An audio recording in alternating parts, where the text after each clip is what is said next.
भगवते वासुदेवाय। ओम नमो भगवते वासुदेवाय। ओम नमो भगवते वासुदेवाय।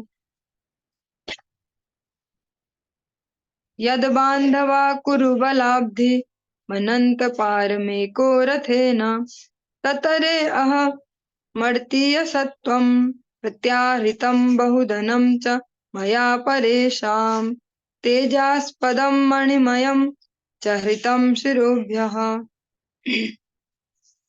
कौरवों की सैन्य शक्ति उस समुद्र की तरह थी जिसमें अनेक अजेय प्राणी रहते थे, फलतः वह दुर्लंघ्य थी,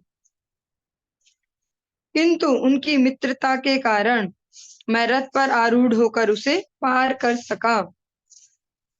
यह उन्हीं की कृपा थी कि मैं गौवों को वापस ला सका और बलपूर्वक राजाओं के तमाम मुकुट एकत्र कर सका जो समस्त तेज के स्रोत रत्नों से जटित थे।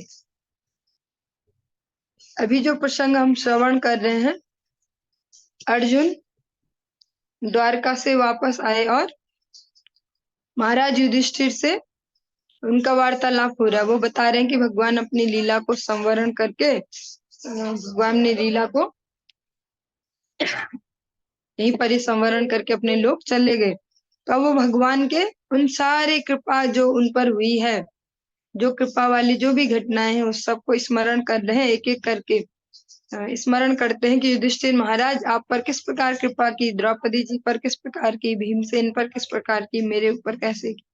इसी क्रम में वो स्मरण कर रहे हैं कुरुक्षेत्र का वो मैदान जो उसकी तुलना किसी की समुद्र से, जिसमें अनेक अजेय प्राणी रहते थे। जैसे समुद्र अभी तक भी सबके लिए कैसा दुर्लंघ्य, उसमें अनेक अनेक प्रकार के प्राणी, कितने ही अच्छे अच्छे पनडुब्बी बन गए, कितने अच्छे अच्छे जहाज बन गए, फिर भी कोई कभी फिक्स नहीं कर सकता कि हमारी यात्रा सकुशल ही होने वाली। कभी भी कैसा कोई प्राणी आकर उसमें यात्रा में कुछ न कुछ उत्पात कर सकता है या परेशानी खड़ी कर सकता है। इसी प्रकार से अर्जुन कहते हैं कौरवों की सैन्य शक्ति भी वैसी ही थी, कौरवों की सेना में भी वैसे अनेक अनेक अजेय जो योद्धा हैं वो थे, किंतु उनकी मित्रता के कारण मैं रथ पर आरूढ़ होकर उसे पार कर सका। लेकिन फिर भी मैं उस ऐसे दुर्लंघ्य समुद्र को जो कुरुक्षेत्र का रण क्षेत्र है उसको पार कर सका। कैसे? भगवान की मित्रता के कारण, भगवान की कृपा के कारण। यह उन्हीं की कृपा थी कि मैं गौवों को वापस ला सका और बलपूर्वक राजाओं के तमाम मुकुट एकत्र कर सका।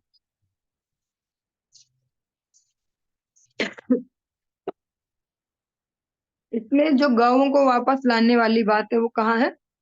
जब पांडव विराट के महल में अज्ञातवास कर रहे थे तो कौरवों ने राजा विराट से झगड़ा कर लिया और उनकी बहुत सारी जो गायें हैं उनका अपहरण कर लिया।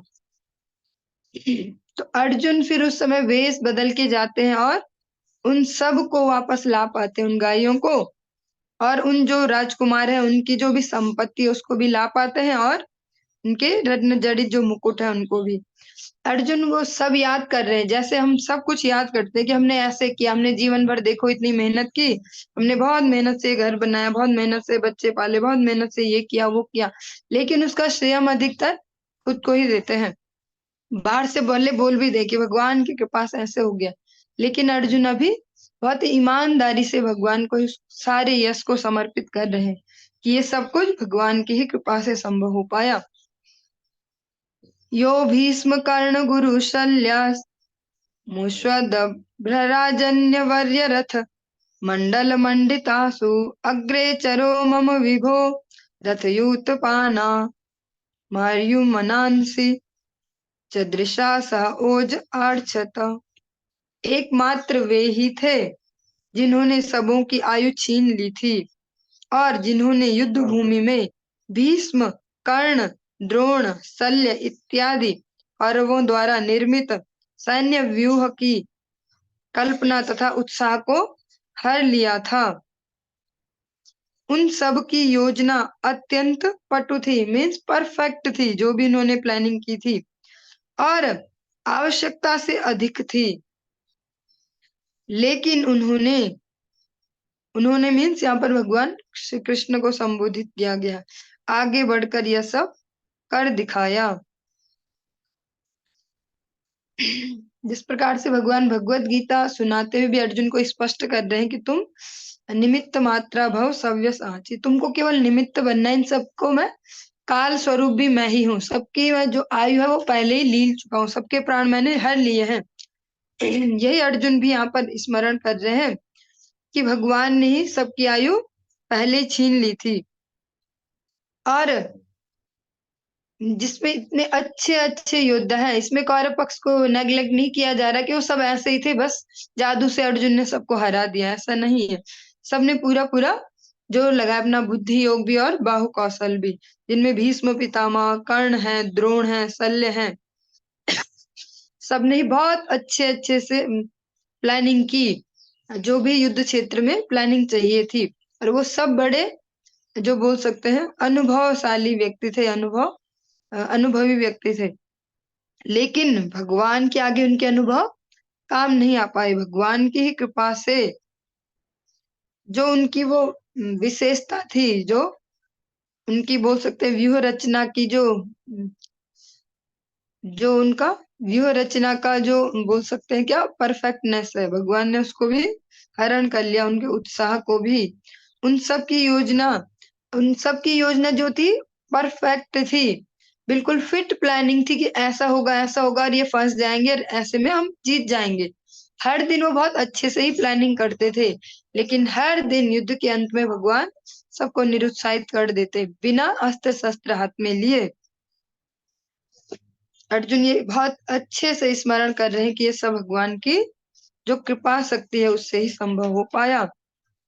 यद्योहशु मां प्रणिहितम गुरु भीष्म कर्ण न तृत्रि गर्त शल्य सैंधव बाह्य काद्य अस्त्राण्य मोघ महिमानि निरूपितानि नो स्पृशु स्पृशु निर्हरि दासमिवासुराणि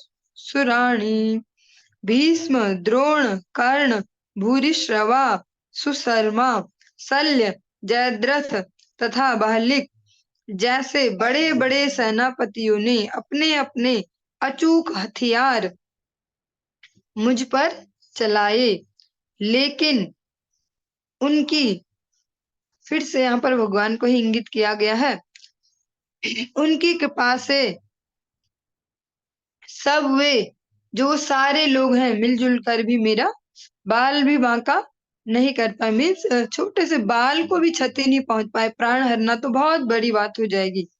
इसी प्रकार भगवान नृसिंह देव के परम भक्त प्रहलाद महाराज असुरों द्वारा प्रयुक्त समस्त जो अस्त्र थे उन सब से अप्रभावित रहे।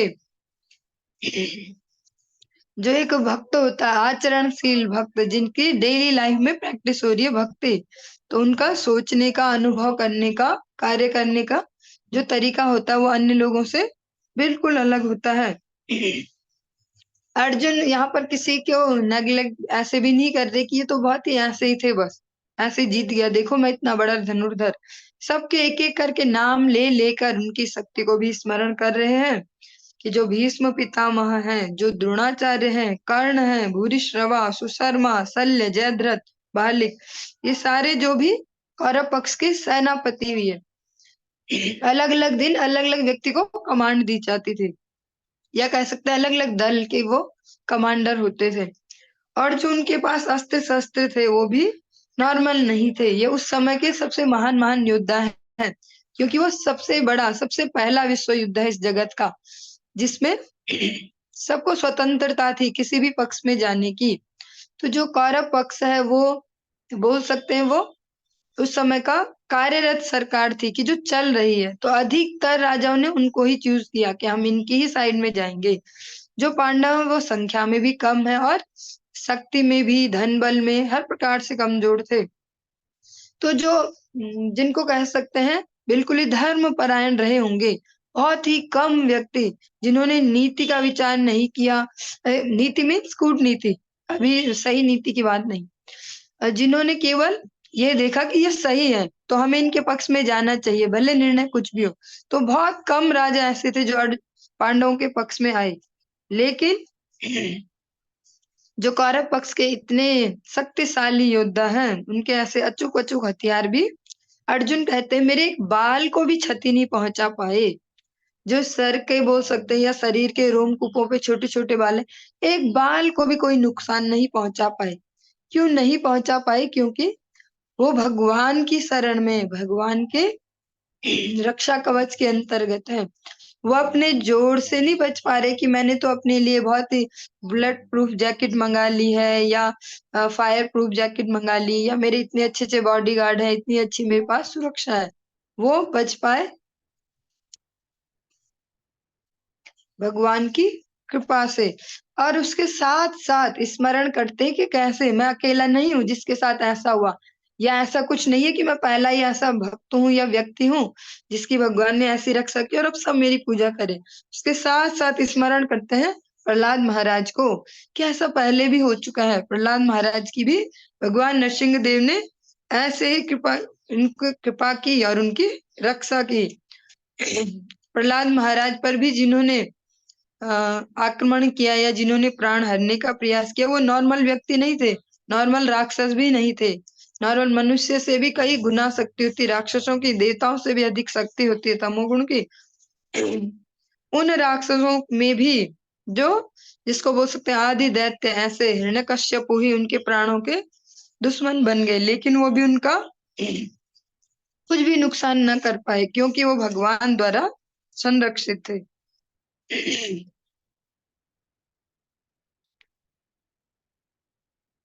सत्यवृतः कुमतिनात्मज ईश्वरो मे यत्पाद पद्ममभाव भवाय भजन्ति भव्या मां श्रान्तवः मरयो रतिनो भुविष्ठम् न प्राहरन् यदनुभावन रस्तचित्ता। यह उन्हीं की कृपा थी कि जब मैं अपने प्यासे घोड़ों के लिए जल लेने रथ से नीचे उतरा था तो मेरे शत्रुओं ने मुझे मारने की परवाह न की। यह तो अपने प्रभु के प्रति मेरा असम्मान ही था कि मैंने उन्हें अपना सारथी बनाने का दुस्साहस किया, क्योंकि मोक्ष प्राप्त करने के लिए श्रेष्ठ पुरुष उनकी पूजा तथा सेवा करते हैं।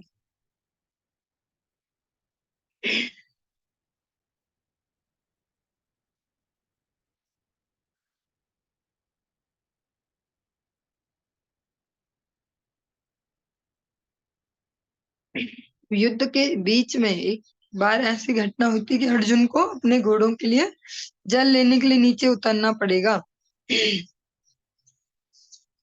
ऐसे समय में भी जो उनके विरोधी थे वो उनको कोई नुकसान नहीं पहुंचा पाए, वो भी किसकी कृपा से?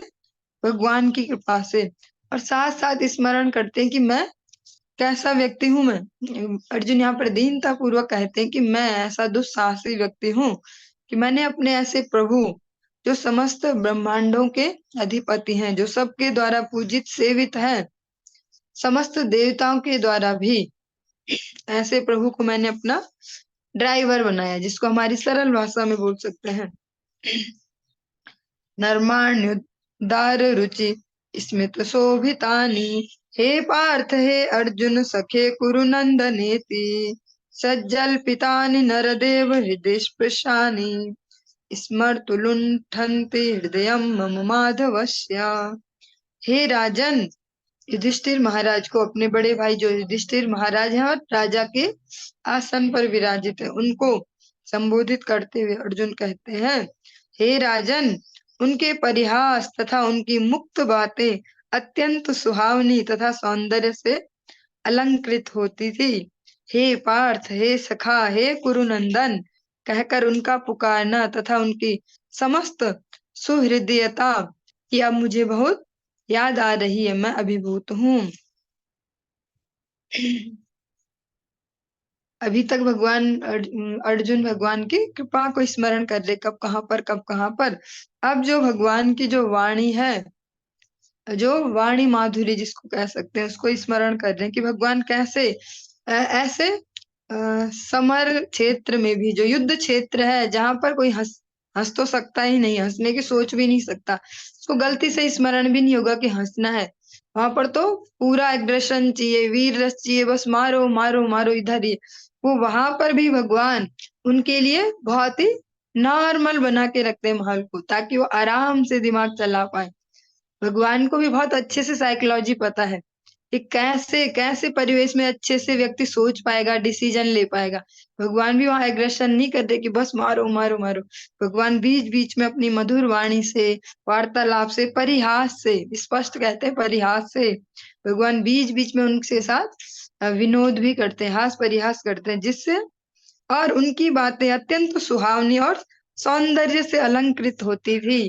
भगवान की वाणी कैसी है, जो अर्जुन को बोल सकते हैं, अर्जुन के लिए एक सुरक्षा कवच का काम कर रही है। उनपे वो बाहर से जो प्रेशर है वो नहीं आ पाएगा, फिर उतना वो इजीली नॉर्मली वहां पे डिसीजन ले पाएंगे। जैसे इस जगत में भी हम देखते हैं कि सबसे उच्च पोस्ट किसी भी डिपार्टमेंट की हो, उस व्यक्ति को ही दी जाती है अधिकतर। आज के जो टेक्नोलॉजी के युग में भी सबसे ऊंची पोस्ट उसको दी जाती है जिसकी डिसीजन मेकिंग बढ़िया होगी, जो कूलली कामली अच्छे से डिसीजन ले पाए, कैसे विपरीत परिस्थिति में भी। यही पैरामीटर बड़ी बड़ी अभी भी कंपनियों में रखा जाता है कि विपरीत परिस्थिति में कैसे निर्णय लेगा व्यक्ति, उसको ये जॉब दी जाएगी। वरना एक सीट पर बैठने की, एसी वाले ऑफिस में बैठने की क्यों करोड़ों रुपए की सैलरी मिलेगी, वो मिलती है इसी बात के लिए।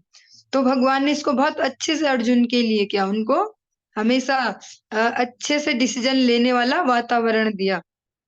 हे पार्थ, हे सखा, हे कुरुनंदन कहकर उनका पुकारना और उनकी समस्त सुहृदयता की अब मुझे याद आ रही है और मैं अभिभूत हूँ। तो अर्जुन उस सब को स्मरण करते हैं, भगवान ने कितने अच्छे से उस समय मुझे ट्रीट करते थे, कितने अच्छे से मेरा ध्यान रखा, न प्रेम दिया ऐसे समय में भी जब जो बाकी लोग हैं। इसीलिए अर्जुन को इस ना मेन पॉइंट में रखा जाता है। बाकी सब लोग जो बाहर का सीन है उससे प्रभावित होकर अटैकिंग मोड में है या रिएक्टिव मोड में, लेकिन अर्जुन रिएक्टिव मोड में नहीं है। वो नॉर्मली उसको उनका वो रिएक्शन ये वो एक्शन है। सय्यासना तनवी कथन भोजनादि स्वैक्या वाक्याद्वयस्य ऋत वानीति विप्रलब्धः सख्य सखेव पितृ वतन्न यस्य सर्वं सेहे महान् महितया कुम कुमतेरघम में। सामान्यतः हम दोनों साथ साथ रहते और सोते, साथ साथ बैठते और घूमने जाते, और बहादुरी के कार्यों के लिए आत्म प्रशंसा करते हुए कभी कभी यदि कोई भूल होती तो मैं उन्हें यह कहकर चिढ़ाया करता था, हे मित्र तुम तो बड़े सत्यवादी हो। उस समय भी जब उनका महत्व घटता होता, वे परमात्मा होने के कारण मेरी जो अजीबोगरीब जिसको बोल सकते हैं बच्चों जैसी, या आज की सरल भाषा में बोले उटपटांग से ऐसी कुछ बातें को सह लेते और मुझे उसी प्रकार क्षमा कर देते थे जिस तरह एक सच्चा मित्र अपने सच्चे मित्र को या पिता अपने पुत्र को क्षमा कर देता है। अर्जुन का जो भगवान के साथ भक्ति का जो भाव है, जो रस, वो कैसा सख्य रस।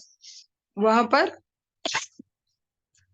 तो भगवान के साथ सारा बिहेवियर ऐसा ही है जैसे एक मित्र के साथ होता है।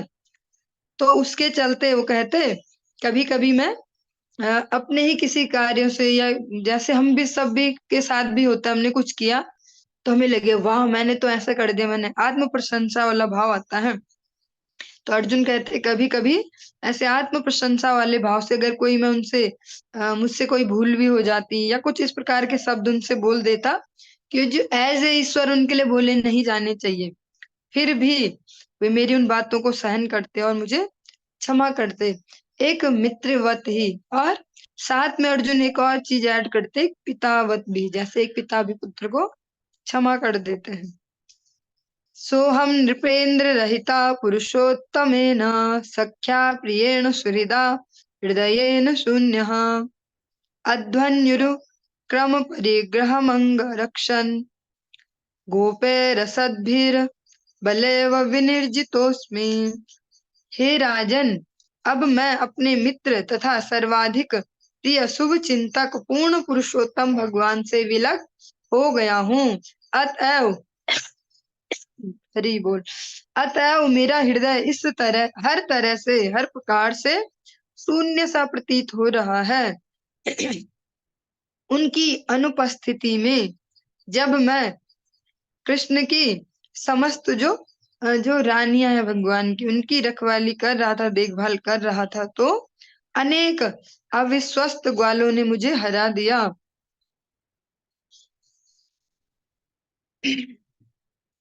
अर्जुन जिस प्रकार की स्थिति को यहाँ पर कह रहे हैं, क्या अतः मेरा हृदय हर प्रकार से शून्य सा प्रतीत हो रहा है। कैसे शून्य सा प्रतीत हो रहा है? कोई दुनिया वाले, कोई जागतिक दुख के कारण नहीं, भगवान से विलग होने के लिए। जैसा आप सभी जब कार्तिक मास में याम कीर्तनों को श्रवण करते थे और उच्चारण भी, तो आपने श्रवण किया था भक्तिविनोद ठाकुर जी के भाव को, भगवान चैतन्य महाप्रभु के भाव को, तुषा नाले पोड़े जैन न जाए जीवन, गोविंद विरहे शून्य हैला त्रिभुवन। भगवान के विरह से शून्य सा प्रतीत हो रहा है। जैसे बहुत सारे ऐसे मत भी हैं, उसका स्पष्ट नाम तो नहीं लेना चाहूंगी, एक मत भी है ऐसा आध्यात्मिक, जिसमें शून्यवाद जिसको कहा जाता है, लेकिन वो शून्यवाद एक कल्पना के तौर पर कि सब शून्य है, सब शून्य। लेकिन भक्तों के लिए सब शून्य कब हो जाता है? भगवान के विरह में। जो भी जिस स्तर पर भी, जिस भी रस के भक्त होंगे, भगवान के विरह में सबके लिए एक जैसी सीन हो जाता है। शून्य हैला त्रिभुवन। अर्जुन भी इसी प्रकार के भाव को व्यक्त करते हैं। और अर्जुन एक और घटना का यहाँ पर उल्लेख करते हैं कि कैसे मैं भगवान के बल से ही बली था। जब भगवान नहीं थे मेरे पास, भगवान अपने धाम को लौट गए, जो भगवान की पत्नियां हैं, जो रानियां, उनके सुरक्षा का दायित्व तो मेरा था। और मैं इतना, जिसको संसार में इतना बली, इतना पराक्रमी, इतना वीर ऐसा माना जाता है, मुझे ऐसे कुछ अननोन से कुछ ग्वाले टाइप कुछ लोग आए और उन्होंने ही मुझे हरा दिया। तद्वै धनुस्त इषवः सरथो हयास्ते सोहम रथि निर्पतयो यत आनमन्ति सर्वं क्षणेर तद्भूत सदेश रिक्तम् भस्मन् हुतं कुहकराधमिवोक्तमुष्याम्। मेरे पास वही गांडीव धनुष है, वे ही तीर हैं, उन्हीं घोड़ों के द्वारा खींचा जाने वाला वही रथ है, और उन्हें इस्तेमाल करने वाला, उनको यूज करने वाला भी मैं वही अर्जुन हूँ, जिनके सामने सारे राजा सिर झुकाया करते थे। किंतु भगवान श्री कृष्ण की अनुपस्थिति में वे सब एक ही क्षण में शून्य हो गए हैं। यह वैसा ही है जैसे राख में घी की आहुति डालना, जादू की छड़ी से धन एकत्र करना, या बंजर भूमि में बीज बोना। जिस प्रकार से अर्जुन जिस भाव को कह रहे हैं, यही हम सब के लिए भी एक बहुत बड़ी टीचिंग है भक्ति जीवन में। जो हम साधन भजन कर रहे हैं, प्रैक्टिस कर रहे हैं, भगवत धाम जाने का टारगेट लेकर, गुरु वैष्णव की प्रसन्नता को ध्यान में रखते हुए, कि कभी भी कर्ता भाव नहीं आना चाहिए। वो तो आएगा ही बीच बीच में, पर फिर भी हम खुद को खुद ही जज करते रहें कि किस प्रकार के चल रहे आजकल हमारे विचार। क्योंकि जब भगवान जिस पर अनुकूल होते हैं तो वो कुछ भी कर सकता है। जिस प्रकार से आप सुनते हैं कि लोग उसको गुरुदेव के निमित्त भी कहा जाता है और भगवान के निमित्त भी। मूकम करोति वाचालम पंगुम लंघयते गिरिम यत् कृपा तमहम वंदे परमानंद माधवम यत् कृपा तमहम वंदे श्री गुरु दीन तारणम। स्पष्ट कहा जाता है इसमें कि गूंगा भी बोल सकता है। हम सब तो बोल सकते हैं, और तब भी हम बोलते तो हमें लगता है कि बहुत बड़ी बात हो गई, लेकिन स्पष्ट शास्त्र कहते हैं कि गूंगा भी बोल सकता है और लंगड़ा भी पहाड़ को लांघ सकता है। किन की कृपा से? भगवान माधव की कृपा से, श्रील गुरुदेव की कृपा से। अर्जुन भी इसी बात को स्मरण करते हैं कि सब कुछ तो वही था जिसको दुनिया समझती कि अर्जुन ने ऐसा किया। सब वही है, गांडीव भी वही है जिसकी हम इतनी प्रशंसा सुनते हैं। कल भी आपने सुना था गांडीव के लिए कि वो सामान्य धनुष नहीं, तीर भी वही है, घोड़े भी वही है, रथ भी वही, अर्जुन भी मैं वही। लेकिन आज नॉर्मल से व्यक्तियों के आगे, बहुत बड़े बड़े योद्धा नहीं थे वो जिन्होंने अर्जुन को पराजित किया।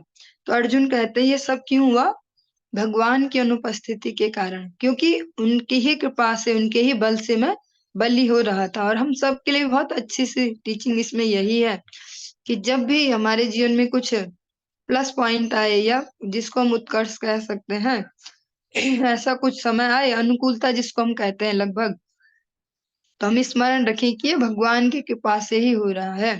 इसीलिए भगवान भगवत गीता में चेतावनी भी देते हैं, सुख दुखे समय कृत्वा लाभा लाभो जया जयो। हमें धीरे धीरे ऐसी प्रैक्टिस करनी है कि प्रैक्टिकल जीवन में हम नॉर्मलाइज हो पाए।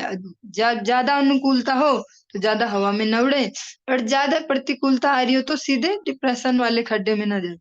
हमको धीरे धीरे प्रयास करना है एक नॉर्मल स्टेज पे आने का, कि भगवान की ही कृपा से सब हो रहा है। ये प्रतिकूलता भी भगवान का ही आशीर्वाद है, और अनुकूलता भी।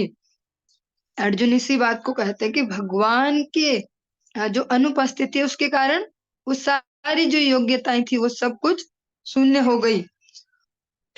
और सब कैसा हो गया? जैसे राख में कोई घी की आहुति दे, या जादू की छड़ी से धन एकत्रित करे, वो काम तो नहीं आता, वो दिखता ही है बस। अगर ऐसा होता कि छड़ी घुमा के जो धन आता है, जैसे बहुत सारे लोग दिखाते हैं ऐसे जादू, अगर ऐसा ही होने लगता तो फिर उसको विद्यालयों में भी ट्रेनिंग दी जाती है, ऐसे ही धन बनाया जाए और फिर सारी जनता को दिया जाए। हरे कृष्णा। आज की इस चर्चा को हम यहीं पर ही विराम देंगे, आगे कल कंटिन्यू करेंगे। हरि बोल।